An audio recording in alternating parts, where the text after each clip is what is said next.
forcer à ralentir un peu sa respiration, ça va venir naturellement. Voilà, alors la respiration, c'est tout le contraire de forcer. Alors, mais en même temps, il faut en être conscient. Alors c'est toujours le fait que les gens dans la vie quotidienne n'ont en général pas conscience de leur respiration. Et quand on s'assoit en zazen et qu'on est calme, on prend conscience de sa respiration. Et dès le moment où on prend conscience de sa respiration, en fait, ça complique. Et quand on essaye de contrôler sa respiration, en fait, on peut encore moins la contrôler. Donc, il faut accompagner le naturel, il faut engendrer le naturel, quoi. C'est-à-dire. Donc, la manière de respirer dans le zen, on se concentre en premier lieu sur l'expiration. Donc, en général, ce qu'on vous enseigne, c'est le contraire. C'est drôle, dans les trucs de relaxation, j'ai écouté, ils enseignent le contraire. Et là, au contraire, on va se concentrer sur l'expiration qui doit être plus longue, plus fine que l'inspiration. Elle doit durer plus longtemps. Alors, si on fait du bruit, ça fait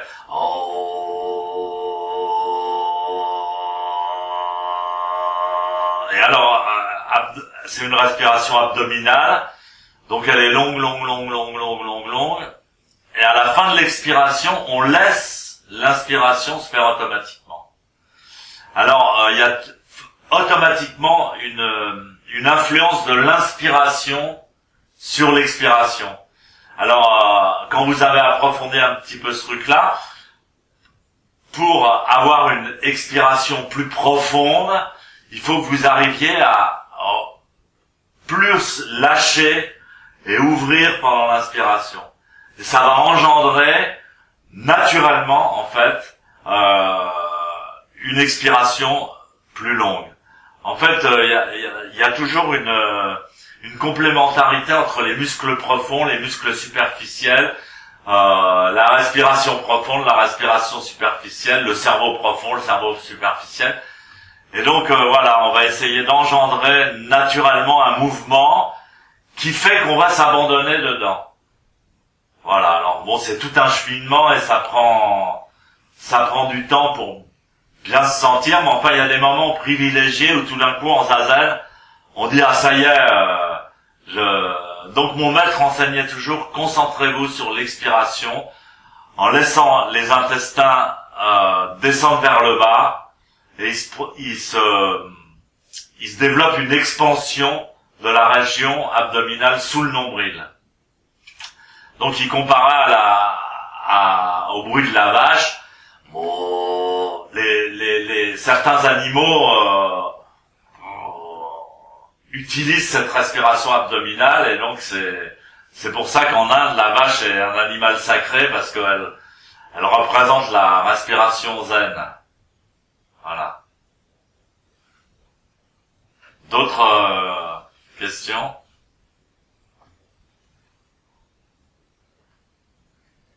Que signifie suivre l'ordre cosmique? C'est un peu la même chose que la respiration. En fait, on se rend compte que en tous les cas, moi, c'est la sensation que j'ai dans notre vie personnelle et pendant notre vie personnelle, on accumule. En fait, les actes qu'on fait laissent des traces, laissent des influences qui vont se remanifester plus tard. C'est ce qu'on appelle le samsara, c'est ce qu'on appelle le karma. Alors ça peut être des influences bonnes, ça peut être des influences neutres, ni bonnes ni mauvaises, et ça peut être des influences négatives. Mais les influences de notre vie ordinaire laissent des traces. Et quand on fait zazen, on efface les traces, on lâche les racines, on déracine. Alors, ça peut être des traces ou ça peut être des graines. mon maître parlait souvent de graines. Alors si vous laissez des graines à chaque action, alors que ça soit bon, mauvais ou neutre, ça va donner, il va y avoir quelque chose qui va pousser, qui va prendre racine, et puis ça peut prendre racine, ça peut devenir solidement enraciné, ça peut être énorme, etc. C'est ce qu'on appelle le karma. Et alors dans le bouddhisme, on vous dit pas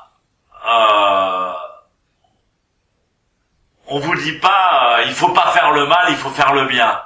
Parce qu'on considère que le bien lui-même, c'est pas le vrai bon. Le bon devient mauvais, et éventuellement le mauvais peut aussi se transformer en bon, en expérience, en bonne expérience. Mais c'est pour ça que la pratique du zazen dans le bouddhisme a une importance tellement grande, c'est que le zazen, c'est une non-action, et c'est une non-pensée, et c'est un non-karma. Je dis pas qu'on va pas penser pendant zazen. Pendant zazen, il y a des pensées qui se manifestent.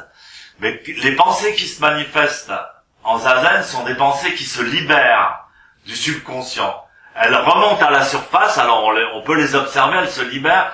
Et si vous pratiquez régulièrement tous les jours, vous allez voir que parfois il y a des choses, on se rend pas compte que ça nous préoccupe dans la vie. Et dès que vous allez vous asseoir en zazen, les pensées qui vont vous préoccuper vont jaillir. Vous allez les repenser, mais elles se libèrent en fait. Elles se libèrent de leurs racines. Elles reprennent leur liberté. Et donc, par exemple là, vous me posez une question, je réponds. Mais en fait, je me souviens souvent que mon maître, il disait, bon, à la fin du zazen, il y aura la possibilité de poser une question. Puis moi, quand on est jeune, on a beaucoup de questions. J'avais une question qui me préoccupait, qui était très très importante et qu'il fallait absolument que je pose à Maître Deshimaru.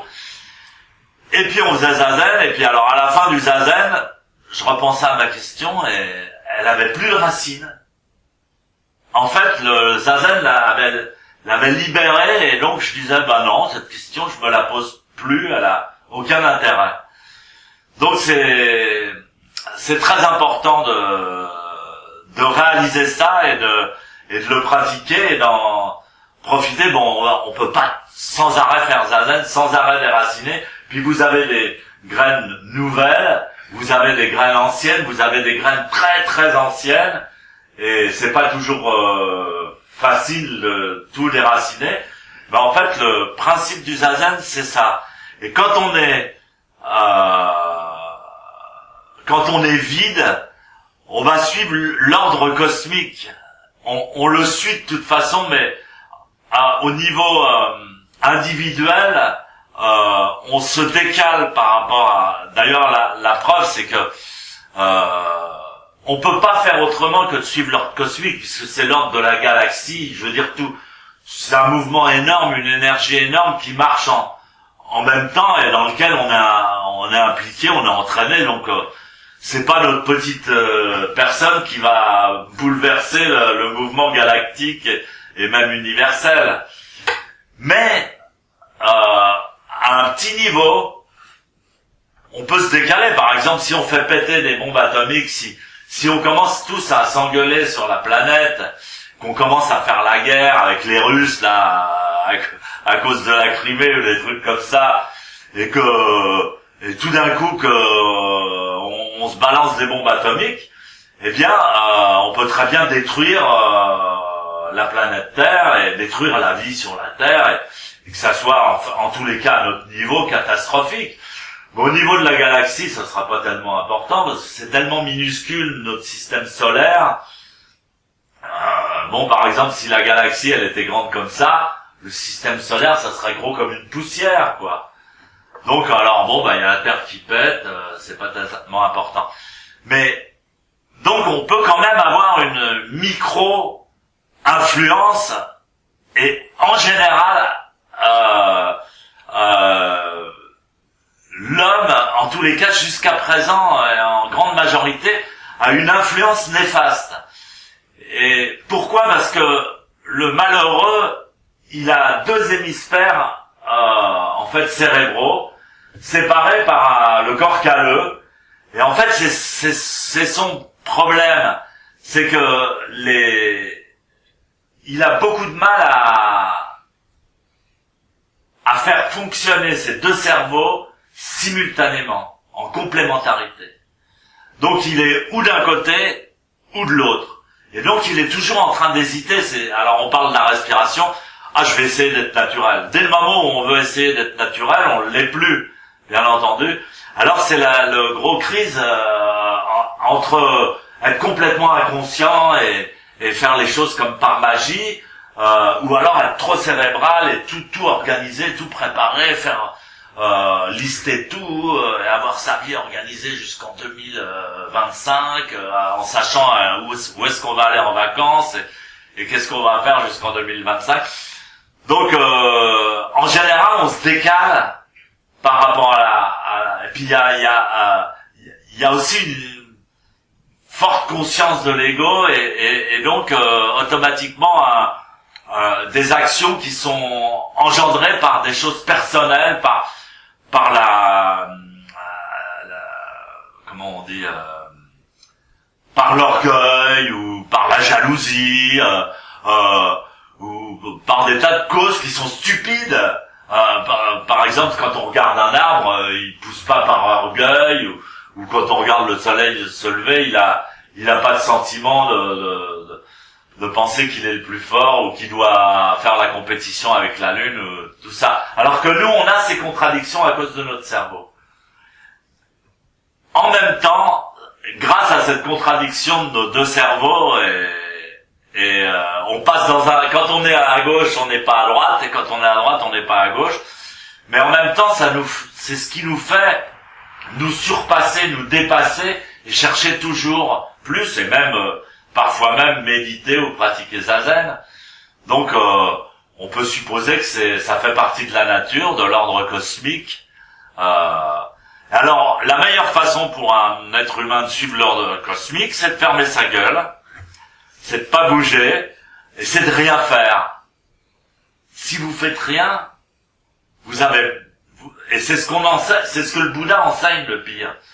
Et il dit, ne cherchez pas à faire le bien, ne faites rien. C'est mieux.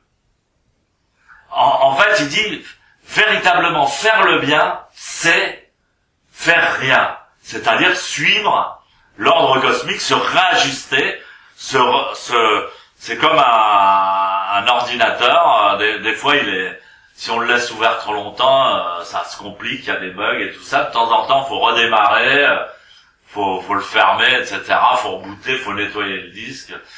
Bon, on se réactualise, Donc voilà, c'est ce qu'offre le zazen, c'est ce qui est censé offrir le zazen. Voilà. Merci. Bon, il y a encore une question urgente? Non, si vous avez une bonne... J'ai juste une petite question rapide. En termes de pratique, ou si on pratique chez soi seul, qu'est-ce que vous conseillez ou quelles sont les choses à éviter pour pas dériver vers... Bon, il faut se trouver un endroit où on soit pas trop dérangé, où il y ait suffisamment d'air, enfin le mieux qu'on puisse trouver, où on sera pas dérangé. C'est pas la peine de s'exhiber à sa famille ou à tout le monde, vaut mieux être discret, etc.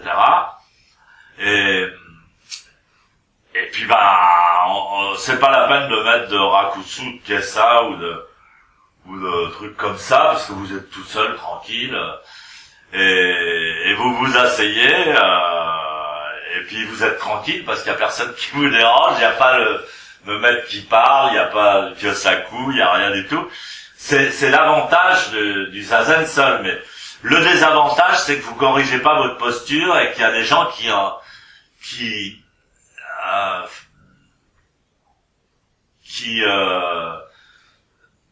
merde, j'arrive pas à trouver le mot. J'ai des super bons mots, mais j'arrive pas à les retrouver. Qui fossilisent leur mauvaise posture. Voilà, c'est qu'on se corrige pas et on va s'incruster dans sa mauvaise posture, on va la développer. La différence quand vous êtes au dojo, c'est qu'il y a un côté magique, l'hôtel, les autres, les règles de concentration pour rentrer dans le dojo. Alors, si vous avez les moyens, faites-vous un petit dojo chez vous, où vous rentrez du pied gauche, ou vous faites ça. On peut le faire aussi, hein, ça dépend des styles, mais moi, personnellement, bon, alors là, je mets un tapis au pied de mon lit et je m'assois en pyjama ou en slip, et je fais zazen, je mets pas de kessa, enfin, sauf si j'ai envie, je mets un petit rakusu, comme ça. Et alors donc, quand vous êtes là, vous êtes obligé d'abord de tenir compte des autres, vous êtes avec les autres, vous faites attention de pas les déranger, bon, et puis on se motive les uns les autres. Alors, bon, il y a des inconvénients, les deux ont des inconvénients, et alors vous pouvez faire corriger votre posture. Vous pouvez même demander, après le zazen, au responsable, de regarder votre posture, lui demander si ça va bien, et en principe, les responsables, ils passent dans les rangs avec le kyosaku, ils doivent corriger les postures. Faut bien basculer le bassin.